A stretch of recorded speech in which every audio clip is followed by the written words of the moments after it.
The ideas expressed in the following presentations are those of the speakers and do not necessarily reflect the views of ACI or its committees. ACI web sessions are recorded at ACI conventions or other concrete industry events and will be made available for viewing free of charge for 1 week. Thereafter, they will be archived on the ACI website or added to ACI's online CEU program, depending on their content. You can earn continuing education credits through ACI's online CEU program. Visit www.concrete.org to register. ACI conventions provide an opportunity for networking and for keeping up to date with the latest in concrete technology and practices.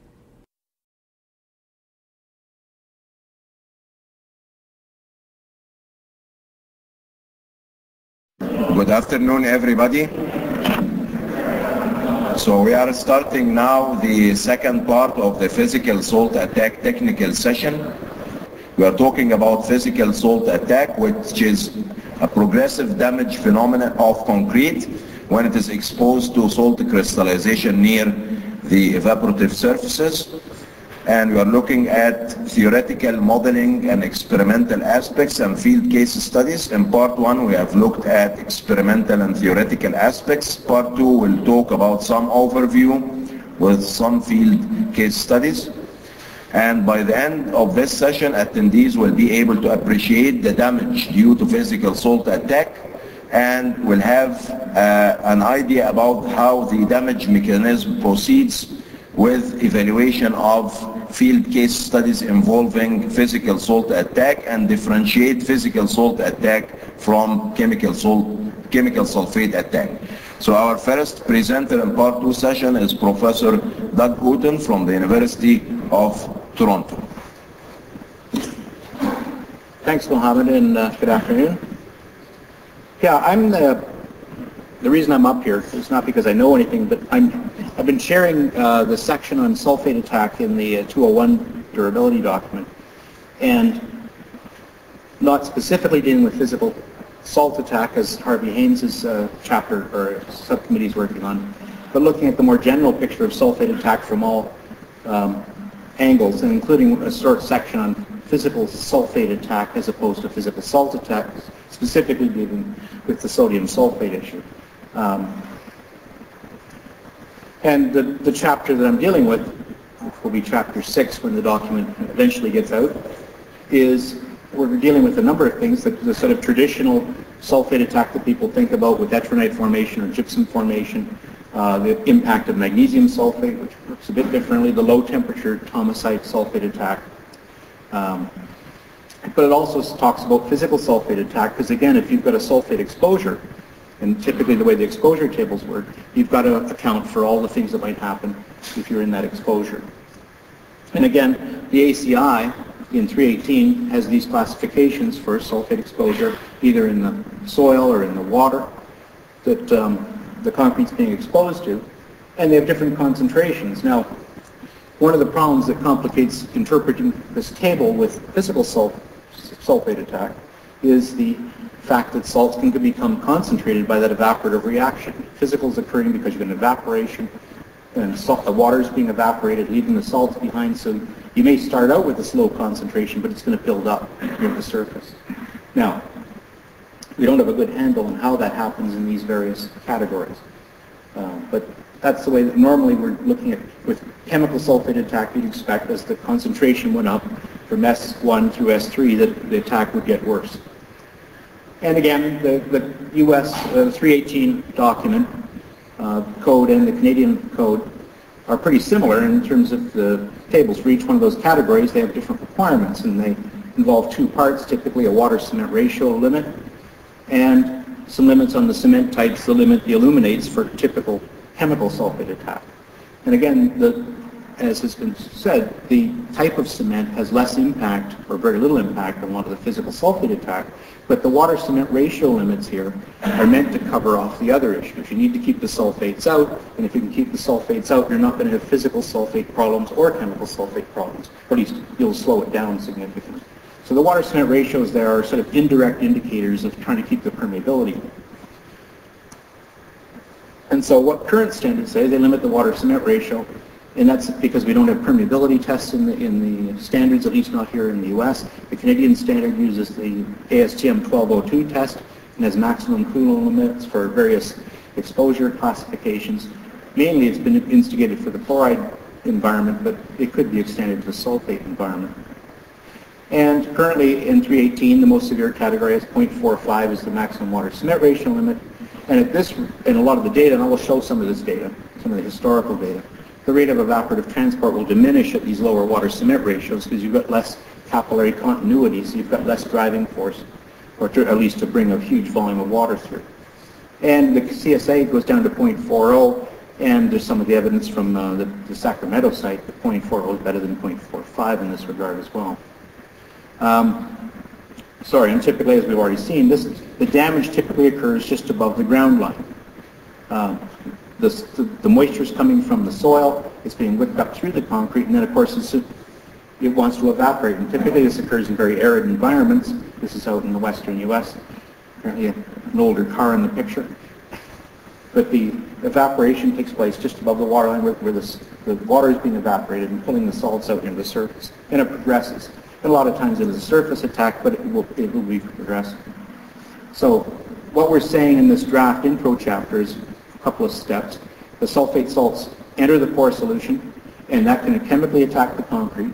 But if you've also got an evaporative phase, where losing water to the air, then sulfate ions will concentrate into that surface and precipitate as salts and increase the potential for deterioration. And especially in an arid zone, the driving force for this evaporation is going to be greater where you've got low relative humidities, arid environments. And that will precipitate the salts, and then you get diurnal phase changes due to the temperature and humidity, and Harvey showed that earlier in his talk. And that leads to pressures that develop and cause cracking. And here's a schematic of how this might occur. It could occur with anything where you've got a sulfate source on one side, an evaporative phase on another side, and so you have a sulfate concentration or any other concentration coming in. I originally developed this slide for chlorides, and then it builds up where the evaporation is because the salts get left behind, the water evaporates. So you get this peak below the surface in the pores below that surface. And the position, how deep that is, will depend on the relative humidity and the porosity of the concrete. If you've got a low humidity, it's going to go in deeper. If you've got a higher humidity near the surface, if you've got a higher porosity, it's probably going to go in deeper than if you had a lower porosity. And so the mechanism, if you look at some of the papers, Harvey Haynes' paper, Kevin Folliard and Paul Sandberg's papers, it's the same sort of thing as what I just said. You get this salt concentration, crystallization, you get diurnal phase changes, and you get the crystals dissolve. So if you've got thenardite and mirabolite, the two sodium sulfate phases, they go through a solution reaction and reprecipitate as new crystals. So it's not just that they grow from one to the other, they have to dissolve and recrystallize. And here's another one. I can't remember who I stole this slide from. I apologize to them if they're in the room. If they're not, they won't know. But it's the same thing. If you got a slab on grade or any other thing, you've got salts being whipped up through the pore system towards the evaporative surface, and that can cause these growths, and you get this sort of progressive surface damage, subparallel cracking. And where does this occur? And the current document says sulfate attack is in a particular problem in arid areas such as the Great Northern Plains, part of the western United States, the prairie provinces of Canada. If you just extend that map north, it's pretty much where it happens in Canada. And of course you see it in places like the Middle East and Australia where you have arid climates as well. And those are just concentration maps from the Bureau of Reclamation showing what they call high alkali, high salinity soils. But that typically translates, when you see the literature on high alkalinity soils, they're typically talking about sodium sulfate or different forms of alkali sulfates. So the high concentrations there are the worst cases. And this has been known for a long time. I mean, there's data in both countries going back to the 20s and 30s about this. And so sulfate attack included this idea that you had it was worse in these arid environments. Now, there's a lot of these sulfate-containing minerals, and this is in the document. This list is already there. It's been there for years. But the two of concern, and as already mentioned, that some salts are worse than others. And it's the sodium sulfate, thenardite, and its hydrated form mirabolite. The two of primary concern from the committee, the sulfate committee's point of view, in terms of, because they seem to cause the most damage. So they're the most common ones, the most severe ones, these, like I say, these transformations can occur with changes, reasonable changes in humidity and temperature that can occur in a day. This is just the graph, a partial graph of this transformation that was in Sandberg's and Folliard's paper, showing that if you can travel above or below that line just by changing the relative humidity from, say, 75 to 80%, or going from a temperature of, it's in Celsius, but somewhere low 70s to high 70s at that particular part of the curve. And if you look at it, this is a bigger picture from Robert Flatt's work, but I think I stole it from Harvey Haynes' paper, just showing the bigger picture of a wider range of humidities and temperatures, showing even at low temperatures, going down to the freezing point, you can still get this transformation. So this doesn't just necessarily occur in warm climates. It's the aridness that's the big issue here, and the humidity changes. Okay, those are the two guys, and there is some data on crystallization pressures that can occur from the transformations, the formation of these crystals out of solution, if they're pushing up against the surface, and you can get pressures going in both directions. Fairly high pressures, far exceeding the tensile strength of concrete. Now this is a classic photo. They're PCA shots showing some damage, I guess, in the western U.S., showing stub walls and garage floors, that sort of thing, showing this sort of surface damage that's occurring from that. And again, the extent of damage is going to depend on the quality of the concrete and the extent of evaporative deposition of salts. It may just be aesthetic, or it can go to progressive distress. So it can be a wide range. Now this slide is shown a lot. It's hard to find good sulfate attack photos, so this one gets used a lot. In North Dakota, some bridge piers where the bridge piers have actually, the concrete's completely gone from these piles. Looks like there's H piles in the middle, H steel sections still holding them up, but the concrete's gone. So what is that sulfate attack? They've got sulfate soils, they've got a river that runs dry and wet with the seasons. So you've got wetting and drying. And it's likely a combination of chemical attack, physical attack, and of course with running water and things, you can see the logs and bits in the water, you get erosion and abrasion going on that's going to make this drive the concrete apart as it gets weaker.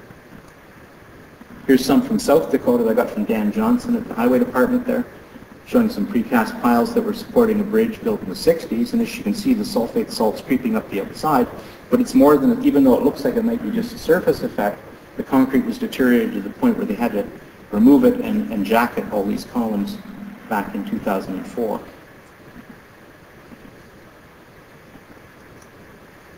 Okay.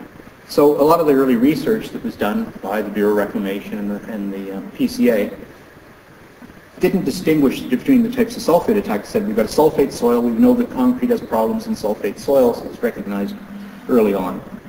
And it didn't distinguish between what type of sulfate attack it was. But a lot of their programs, because they saw it was happening in arid environment, they saw it was happening near the ground line, and so a lot of the programs either use partial immersion or wet-dry cycles as part of their testing programs, which then makes a lot of that work relevant to this physical sulfate attack issue.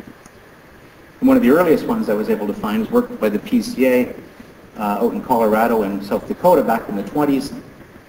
It's not well documented, but it's in part of a PCA report from about 1929, and it just shows some pictures. You can see the modern vehicles. But they put like 2,000 large cylinders out in a field in Colorado, and they had some semi-immersed, again, larger cylinders, looked like Thanos 5-gallon buckets in Medicine Lake, South Dakota. And they looked at these after 7 years. And this photo shows visual rating, exposure rating, and 10 means it's still in perfect condition, 0 means there's nothing left, it's rubble. And so what you see here is water cement ratio in interesting units of US gallons per sack, which I've translated at 3 locations to water cement ratios that we typically use today. And this is the original 28-day strengths of these concretes versus US gallons per sack. So what you see is when you get up to about 5,000 psi concrete at 28 days, you're into an area where the concretes aren't being attacked, and that corresponds to something around, that line there is 0.36. And so 0.45 is somewhere in the middle there. So after only 7 years, a lot of these concretes had completely deteriorated when the water-cement ratios were up around 0.7 in that range. And even at 0.55, they were on down to 4 from a 10, so they were on their way down quickly. This is some other data from the Bureau, it's Verbeck's data, that was summarized by Montero and Curtis in Cement and Concrete Research about 10 years ago. And they summarized some of the data on 40 years of research. Now, this work involves some immersion tests, but also some partial immersion testing of 3x6 cylinders in sodium sulfate. And what they found was, independent of the cement type, all these little shapes are the different C3As of the cements that cover 1s and 2 cements. But it didn't matter. At below 0.45, essentially, they got essentially 40 years of performance. In other words, some above 0.45 gave them the same good performance. But it starts to diminish. There's a band of damage that occurs relatively rapidly between 0.45 and 0.5. And so, yeah, you may be lucky and have some at 0.5 that will be good, but then you could be down here as well. You could have failed within 15 years. So typically what we do is we stay on the conservative side of these things when we set limits. And of course, the PCA's had several studies dating back to the 40s and 50s out in Sacramento, California. They have a large site there in the DOT parking lot.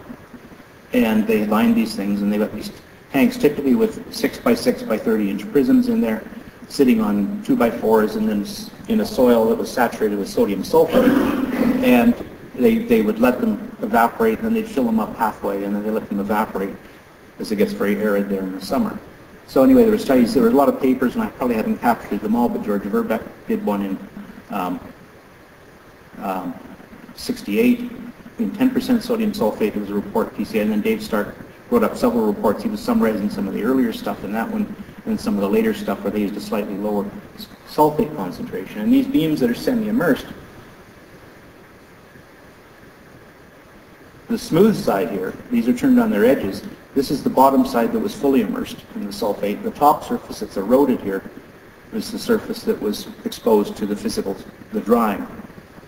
So you can see that the damage is more severe on the drying phase in both cases. And this is from the Verbeck 68 paper, where they showed rate of deterioration. They evaluated rates of deterioration by a combination of strength loss, dynamic modulus of elasticity, and visual. I'm not sure how they actually calculated the rate from those three things, but that's what the paper says. And the average rate of deterioration going up here versus water cement ratio, and again on our gallons per bag. Now they've gone from sacks to bags here. But I've translated those again, so 4 is 0.36. And then what they found was that the air and train mixes performed better, but the way they designed their mixes in this program is that they were done by the number of sacks of cement, or sorry, bags of cement at that point. And they added enough water to get the workability. So if you used an air and training admixture, of course, you could use less water for the same workability. So what they found was that the air and train mixes, for example, had a slightly lower water-cement ratio. And if you plotted water-cement ratio versus rate of deterioration, you could factor this in. And so really what they concluded was that the air and training just provided better workability, therefore lower water-cement ratio. So effectively, it's the water-cement ratio effect of the air and training. And that was after 16 years exposure in this 10% sodium sulfate, and again, semi-immersed. So again, lower water-cement ratio, better performance, and the rates of deterioration were very low when you're in the 0.4 range for water-cement ratios. And again, this is just some visuals that are in the Design and Control Handbook showing effects of increasing water-cement ratios, the 3 basic water-cement ratios with air and without air. And of course, the air and train ones look better because they're slightly lower water-cement ratio, and the ones without air at high water-cement ratios are essentially gone, and that was after 5 years for the Type 2 cement. And the other work that Dave Stark summarized in 82, and this is one of the first indicators that there's some issues with the fly ash supplementary cementing materials. They showed here with a Type 2 cement with Class F ash with different cement contents. So it's a 390 kilograms, which I think is, 658 pounds per cubic yard, and a lower water cement ratio. They got good performance. The visual rating was 1, which is good. The bottom here is bad. And as they reduced the cement content, higher water cement ratio, performance was lower, but not so bad with 20% fly ash. It turns out the 20% fly ash for this Class F ash was pretty good. And even at the high water cement ratio, 20% fly ash was reasonable. But the Portland cement was worse, and 40% fly ash was worse. Again, now you get into this issue when you have a lot of fly ash, how much strength was developed before they stopped the curing of the concrete. And I think the reason you see an optimum here is that probably the short-term curing duration and a lot of fly ash. And again, with type 1 cement, actually with the fly ash, it got worse. Here with the low cement contents, fly ash helped, but so it helped even more. So there's no effect of the fly ash at the low water cement ratios, but at the higher water cement ratios, you see some beneficial effect. So the issue with this all fly ash not working well, so it comes out here, if you've got maybe too much fly ash given the relative curing. Again, this is more work. This is just water cement ratio effects. These are type 5 cements from one of the studies, the 1990 report, showing that water cement ratio, even if you have a sulfate resistant cement, it's the water cement ratio that's affecting the results here on the sort of physical effects above the water line, where there's almost no physical damage on the right, and it's not falling apart, but there's certainly significant loss of all the cement surface base. And so he did these, again, these were the 6 by 6 by 30 inch beams. They're out for 16 years in 6.5% solution.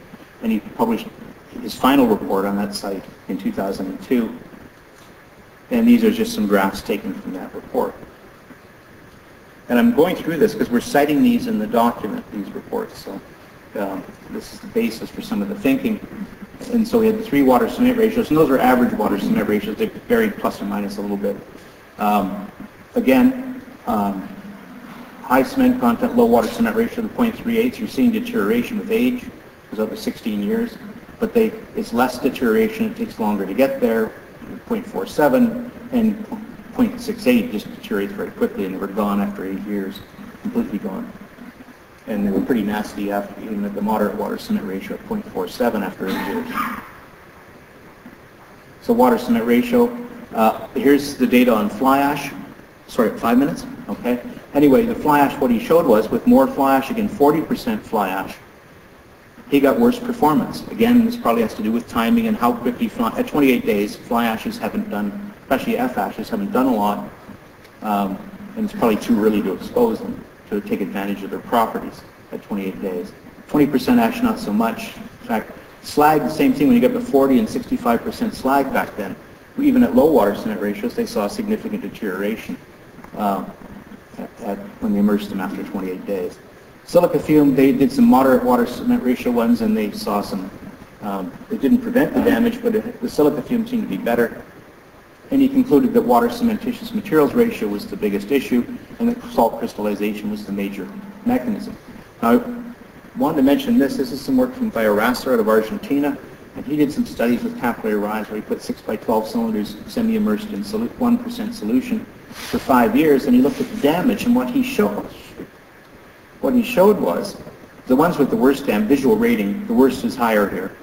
So his worst mix was the 80% slag mix. Well, that's a lot of slag, but you also look at his capillary rise and water absorption rates are the highest for that mix. His next one was the 40% of a Class N pozzolan.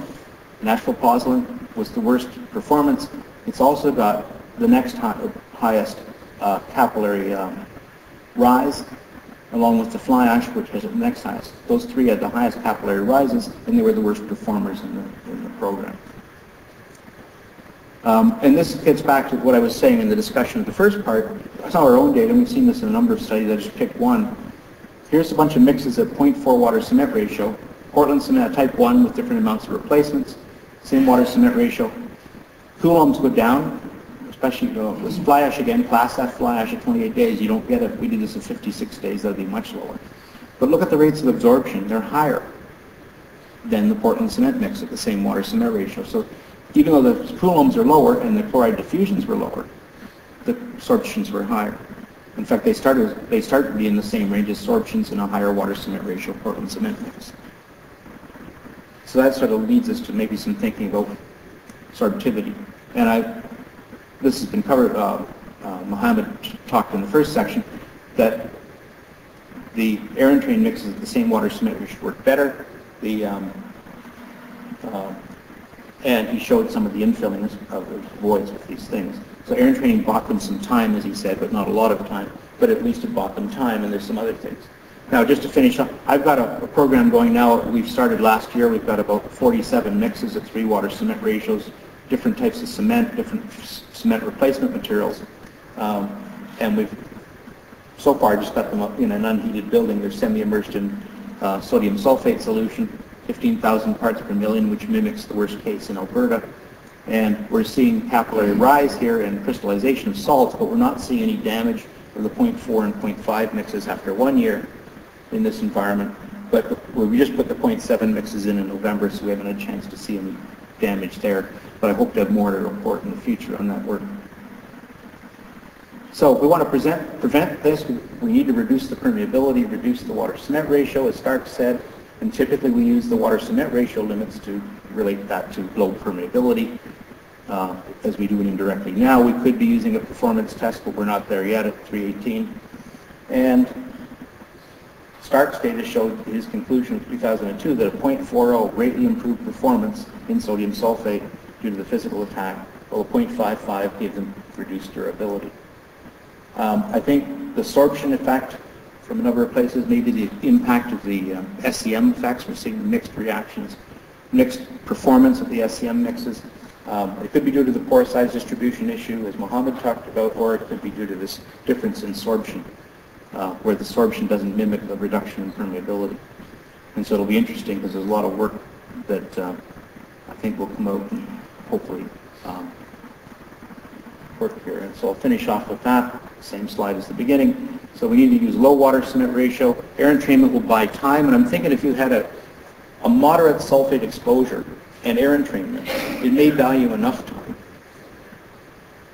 It probably wouldn't buy you time in a really arid environment and a strong exposure, but it may buy enough time, and I think that's something that needs to be researched. How long would air entrainment benefit in a different environments? And I think we need to do more work on the curing issues and sorption issues related to the supplementary materials. So thanks very much. Thank you.